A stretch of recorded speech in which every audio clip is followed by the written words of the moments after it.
Welcome back, everyone, to Intuitive Conversations with Tamara and Chantel. I'm Chantel Neufeld. I'm Tamara Franz. And today, our topic is, what if I'm scared of the future? And we are recording this on January 21st, 2025, the day after the inauguration, which I know was a disturbing event for a lot of people. But not just that, there's a lot going on in the world that is fear-inducing. And there are forces and leaders in the world who are only too happy to take advantage of fear and how it puts us off balance so that we can be more easily manipulated and persuaded and influenced. So we both came up with 3 things that have helped us navigate fear in the past, like through COVID and stuff, and how we can positively move forward to create community and the world that we want to live in. Create heaven on earth. Yeah, and I want to just say, I feel like at this point in our human history, personal empowerment is not an option. I think the stakes have become so high that we can't afford not to take back our personal power. So this is about empowerment, moving away from fear and into empowerment and personal sovereignty. Yep. So I want to start with the first on my list, which was connect with your highest intentions. And this is something I learned from my studies at Atlantic University, the university founded by Edgar Cayce, who was a great clairvoyant during the last, probably almost a century ago now. And this is about proactive living and just sitting in your thoughts about what are my highest intentions, what is the highest expression of who I want to be, and whether that's making a list or whether that is just doing some free writing or thinking about questions like, who do I want to be? What do I want to express in the world? What would I want people to say about me if I passed and I was listening at my own funeral? Or what would I want to be known for? That people would say, oh, this person made me feel this, or this person helped me with this, or, do some of that thinking about what do I want to stand for? What kind of a presence do I want to be in the world? Because when we are proactive, it kind of sets the tone for the living that we do and the decisions that we make. It's like a yardstick that you can use to measure any choice or action. And it keeps us from being reactive. There's so much that we want to react to in the news or in this polarized society, things that people say, things that we read on social media. And when we start with those intentions and kind of keep in touch with them day by day, that really helps us to think about how do I want to respond. And I have to say, I'm not always super good at this.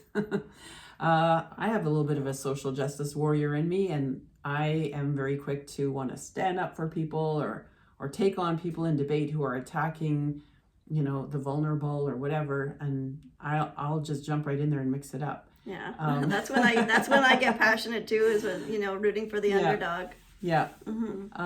Which is not to say that's a bad thing necessarily, right? Because there are people that we want to stand up for, and that is one of my higher intentions, that I don't want to be the so-called good German who sat by, when the Nazis were rising into power and did nothing.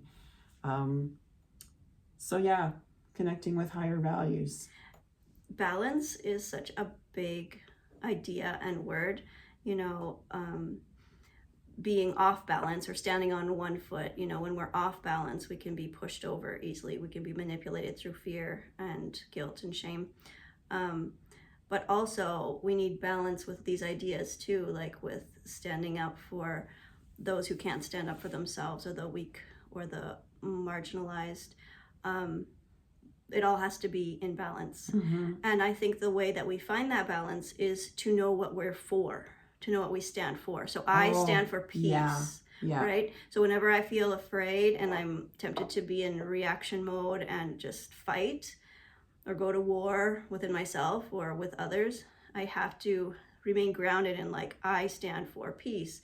You know, what would a peaceful person do? Someone trying to build community, trying to gain understanding, like see like where do we agree on things, like That's so true, because we are being conditioned to be so much more about what we're against. mhm, You know, and that always puts you then in an oppositional stance, mhm, and in a tension-filled stance. When you talked about being on one foot and being off balance, it made me think of this book, The Shock Doctrine by Naomi Klein, which basically goes through the history of this tactic that's been used by leaders over time to either take advantage of a crisis, which could be something like COVID, could be a natural disaster, 9/11. 9/11, right? Or a manufactured crisis that puts people off balance, puts them into fear mode, and then all of a sudden people want a savior to come in and rescue them, right? I'm going to be your big daddy. I'm going to protect you. I'm going to make things great again. And then I'm we're gonna willing bring TikTok back again. and then we're willing to accept all kinds of limitations to our empowerment and our freedom. It's because we give our power away to someone who, you know, seems to have all their ducks in a row. But what if they don't? What if they're faking it till they make it? Like, we really need to step back into our sovereignty and our, like, I like the word values, but our belief system is like, what do we stand for? As a therapist, often people come to me and they know very clearly what they do not want, but often have no clue about what they actually want instead.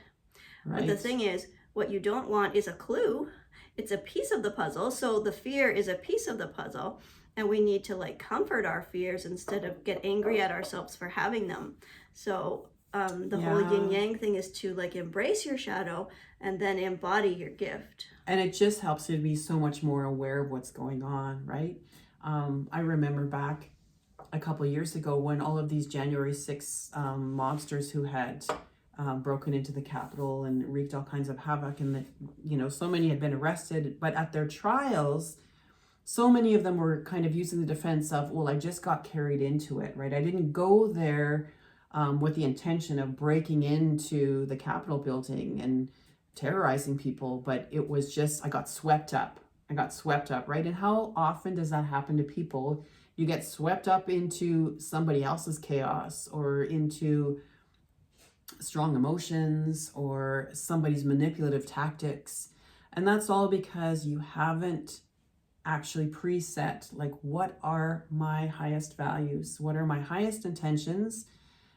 And from that place of groundedness, that's where you can act and not react. Mm-hmm. Yeah, and so what are some of the ways that you do that? Like, what are some of the points that you came with today? Oh, well, I have some fun exercises that I use sometimes, and you know, this is not a static thing, right? Because we change and evolve over time, and so your intentions may change. It's kind of a nice thing to do at the start of the year. It seems a natural time. One of the things I like to do is imagine that I'm in a portrait hallway with portraits of people that I admire, who I would want to emulate in some ways. And I just kind of in my mind's eye walk down the hallway and look at whose portrait is on the wall and what does that person represent for me? That would be a value that I aspire to. So off the top of my head, you know, I think about Joseph Campbell, who has been so influential on the heroic journey and the idea of living heroically, right? Which is about courageously facing shadows and challenges and trials and tests and seeing them as opportunities for growth. So Joseph Campbell has helped me to really do a mind shift around how I view life. So that kind of thing. And the funeral thing, right? What would I want people to say about me if I was attending my own funeral? So I use some of those kind of thought experiments. That has changed with me, actually. It used to be I wanted people to say I was kind, but now I don't want people to say that about me anymore. I feel like that she was a badass. That has to be in balance, this kindness thing. Like the whole taking up space idea has been, you know, I've been embodying that more and more this year just because it's been front and center. And so just like setting those intentions at the beginning of your day. Yeah. It really helps. Yeah. I mean, a lot of corporations have a mission statement. And when our kids were young as a family, we created a mission statement. And Yeah, there's something really valuable about just knowing or thinking deliberately about who do I want to be in the world and what experience do I want people to have around me. And then from that, you start aligning your life. Mm-hmm. So what's on your list? Give us one of yours. Oh, well, I heard a cool quote recently saying, I only believe in one thing, and that's the power of belief. I believe so strongly in the power of belief. And it's just like, what do we believe in? I feel like when we know very securely what we believe in, so I believe in peace, it really, it's like an intention. It sets an intention for your life. And it is kind of like a North Star, right? Like, so if you're going on a journey somewhere, you know, you set your GPS, like, you know where you're going. And so if you get off track, like you have some kind of, you know, there's a rabbit and you go off into the ditch or whatever, you're like, okay, so we're going back on the road and we're going to where we're going. So when I find myself in fear, then I can just, you know, recalibrate, right? And be like, okay, I stand for peace, I stand for building community, this is where I'm going. Yeah, And so then, we're thinking yeah. along very similar lines here. Yeah, totally. But also like belief, I mean, to me is also about mind frame, right? And noticing the thoughts that come up in your mind. Like, what are the limiting beliefs? What are the things that have put me in a space of fear? And was it last episode, or have we not talked recently about the barking dog idea? Yeah, we should bring that up, definitely. Why don't you bring that up? Because I Okay. know this is from Sonia Choquette, and Yeah, she loves. I love Sonia Choquette. She's all about like angels and guides and feeling supported and safe and loved. And so she talks about our ego kind of being the barking dog. And just like a dog, you know, if you're taking it for a walk, you'd want to redirect where it goes. Your heart needs to be in charge, not the, you know, mind saying, what if this, what if that, what if that. Like, that can get us carried away to somewhere where we don't want to be. Squirrel. Not in a disempowered frame of mind. We want our resonance to be strong and clear and go towards what we want instead of being distracted by this polarization. Like, the art of war is, you know, two sides pitting them against each other. Do we want to be manipulated into that? Not I. Right? Yeah, and for me it is about mastery, right? Of the barking. My barking dog, by the way, is Agatha. Ooh, I didn't know that. And so, yes, it's that idea of who's in the lead, right? Are you the master of this dog who has learned to heel and walk at your side and stop when you stop and sit when you say sit? Or is this dog, your thoughts, pushing you along, pulling you along, and you're struggling to keep up and stay on your feet? Yeah, we're not our thoughts. We are our beliefs. Yeah, so it's just and it's kind of fun, right? It removes the power and the scariness of those thoughts that are and the resistance, the threatening thoughts and the scary thoughts, and it's more like you comfort your dog that you love. You don't get Agatha, mad at it. You know. There you go again, barking. There's a boogeyman around the corner. Yeah. You just need to calm down now. Thank you for alerting me. Like, yes, I know there's a storm, but no storm lasts forever. My kid said something about the rain. Your mind can't stop the rain, but no storm lasts forever. Right. Yeah. So that's something to remind us, you know, be a comforting thought when we find ourselves in places of fear. And it's really good to examine our beliefs because so many of them are just the non-thought of received ideas. That comes from John Taylor Gatto, who was a real proponent of homeschooling and a master teacher who lived in New York long ago. But I really love that idea because are we doing the thinking or are we being thought by conditioned ideas that have been passed down to us or that are just talking points that keep coming up again and again in the media that we choose to consume?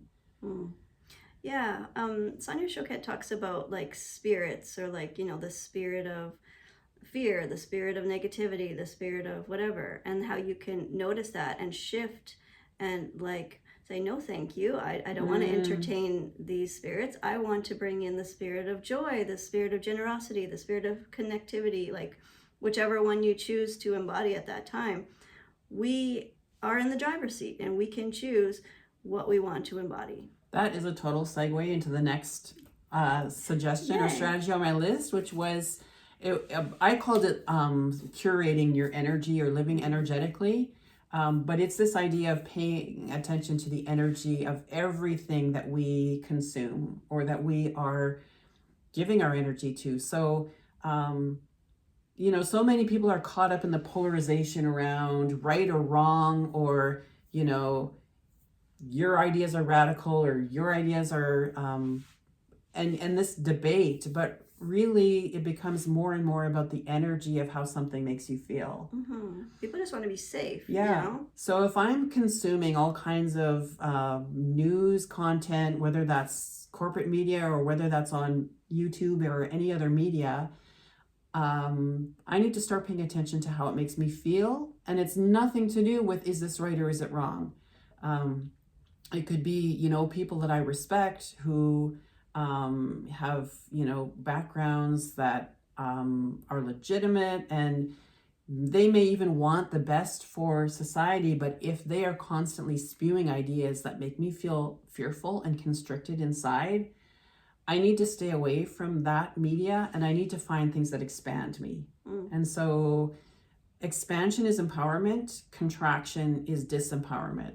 And so you may have your favorite beloved news sources that you trust implicitly, but if you're coming away feeling angry or anxious or fearful or resentful or bitter or cynical, all of those things are contracting your energy. And at this point, we need to move into our larger selves. And so, this is about paying attention and pivot toward what calls you, what calls to your heart, what makes you feel alive, what brings you joy, what makes you feel expansive. And like giving ourselves permission to pivot. With the tombstone before, it used to be kindness, because I thought as a woman, you got to be kind in order to be right and good in order to be safe. Well, that's baloney. That is very disempowering. You don't always have to be nice and kind in order to be safe. In fact, your preferences keep you safe. As a kid growing up, I always took comfort in the fact that as a child raised in a Christian family, even Jesus got mad and went into the temple and threw tables over and told people what for, because it was completely wrong. So it's not about being nicey all the time. Or right and good. I feel like right and good is a trap that we fall into, and it induces that fear, guilt, and shame, which keeps us enslaved. And we want to be free and empowered, and so we need to get away from that whole right and wrong. And there's something to be said for righteous anger, right? If you're seeing somebody being bullied or mistreated, or an entire segment of people being oppressed and preyed upon for political benefit, or it's perfectly fine to stand up with a loud voice or in whatever way. Yeah, exactly. It's not black and white. It's the whole, like we were talking last time about the Tao, the balance. You've got to have everything in balance. And if you're only worried about being right and good and being kind all the time, then that's not in balance. And I like to ask myself the question, is this empowering me or is this disempowering me? And that could be a relationship, like with a friendship, or it could be something that you're involved with regularly in your community. But if it is draining the life energy out of you and making you feel disempowered, then maybe you need to pull away from that and find something that will expand you. Yeah, is this in alignment with where I'm going, my goals, my North Star, my GPS? Is this in alignment with it? And so we really need to get clear on what that is for us. Yeah. And for me, I just want to shout out peace. We stand for peace and community, and we want to birth things into the world that have never been there before. And we can't do that without the excitement of being in that energy of excitement. And so fear and excitement is on the same like frequency level kind of thing. Like you can shift from one to the other very easily, like it's a spectrum. So I heard it described as one is stepping forward and the other is stepping back, exactly, which I like. Exactly. Yeah. What's next on your list? I don't know. My list fell to the ground. I remember that it said sovereignty. So it's like everything is interconnected. The points that we brought, I noticed. Sovereignty is just like knowing that you have the power to decide for yourself. And you're not going to give your power to anybody who says that they're the boss of you, because, you know, we were all put on this earth as sovereign beings, and so often we've given our power away to people who have said that, you know, like that they won the election or whatever, or they are your parents, so you have to listen to them no matter how old you are. Like there's so many, or your pastor, you know, even if you might not, you know, align, like you have to really stand in your truth and your sovereignty. So that was one of my points. Yeah. I think there have been a lot of structures around us conditioning us out of our sovereignty, separating us from our own intuition, from our own inner knowing. And if you don't trust your inner knowing, then you have no sovereignty. And also, you know, bodily sovereignty, right? What are the choices that we get to make about how we inhabit our bodies and what we feel is right and good for our bodies? Now is not a time to give up our sovereignty. Yeah, and in order to have sovereignty, you need to know your worth. You need to know your value. And yeah, people who try to convince you that you're not worthy, you know, like those are not your people. Yeah. Well, I want to bring up the next one. This is my last one on the list, was about taking sovereignty over your day by developing some kind of a morning routine. And this allows you to set the tone of your day, right? You wake up every morning and how am I going to start the day? It's such a habit for people to pick up their phone, right? And do you want to start your day seeing the awful news of the day, or what was the latest outrageous thing that such and such leader did, or, you know, what can I be outraged about now today? There are small things that you can do, you know, an affirmation or two before you even get out of bed. Some gratitude. Yeah. One of my favorite astrologers starts the day with, I live in a world of peace, love, and bliss. Imagine that. Or she also has another one, I live in a world of magic and miracles. Miracles happen to me. So how, you know, what are the words that you want to start your day with? And then what are the little things that you want to include in your morning routine? Think about mind, body, and spirit. How can you nurture each one of those before you set out for your day? And it doesn't have to be a big elaborate routine, but it could be little things. I had a friend who used to splash water on her face in the mornings in the name of the Father, the Son, the Holy Spirit. She was raised Catholic, and that was very meaningful to her, to sort of remind herself, connecting herself with her faith tradition and how she wanted to move into the world that day. I know you dance in the mornings. I do love to dance. And like, it's not like for anybody, it's just for myself. So like that can start while I'm just waking up and stretching, and that can turn into like a bit of a flow thing going on. Something you said before reminded me of a quote that helped me through COVID, and that's somewhere in the world, there's a man sitting under a waterfall, unaware of how afraid he's supposed to feel.